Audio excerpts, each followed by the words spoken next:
Meanwhile, President Moon Jae-in chaired the inaugural meeting of the National Economic Advisory Council. He emphasized the need to make 2018 a year when average Koreans can feel their daily lives change under a $30,000 GDP per capita.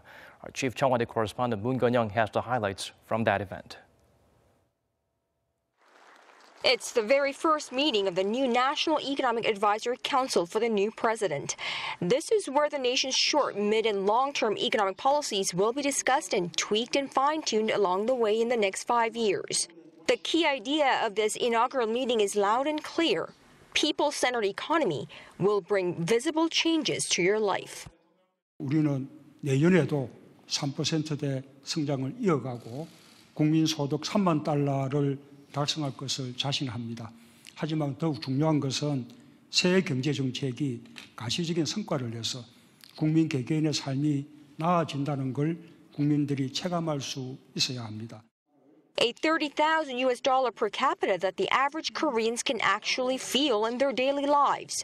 For that, the left-leaning president asked for the expertise and field experience of the 23-member council, one that the Blue House explains is more diverse than that of previous years in gender, base locations, and background, coming not only from the academia but also from the private sector. The council is divided into 5 subcommittees, which outlines the economic priority areas of the Moon administration.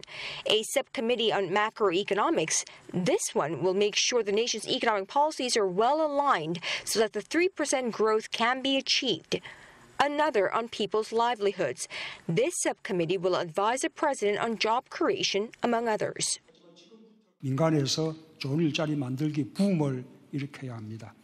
기업의 일자리 정책을 지원하는 각종 제도 개선을 속도감 있게 추진해 주기 바랍니다. 민간 부분의 적극적인 협조도 기대합니다. Innovation economics. Here, everything from drones and artificial intelligence to smart cities and factories. 규제 혁신은 혁신 성장을 위한 토대입니다. 과감하고 창의적인 발상의 전환이 필요합니다. International economics. Trade, bi, tri, and multilateral economic cooperations, and economic policy. The underlying message from the president, at least in this first meeting of the Advisory Council, is crystal clear. 2017 was a year full of policy promises. 2018 will be the year when the average Koreans begin to see the fruits of this administration's economic policies trickle down to their everyday lives. Moon Connyoung, Arirang News, The Blue House.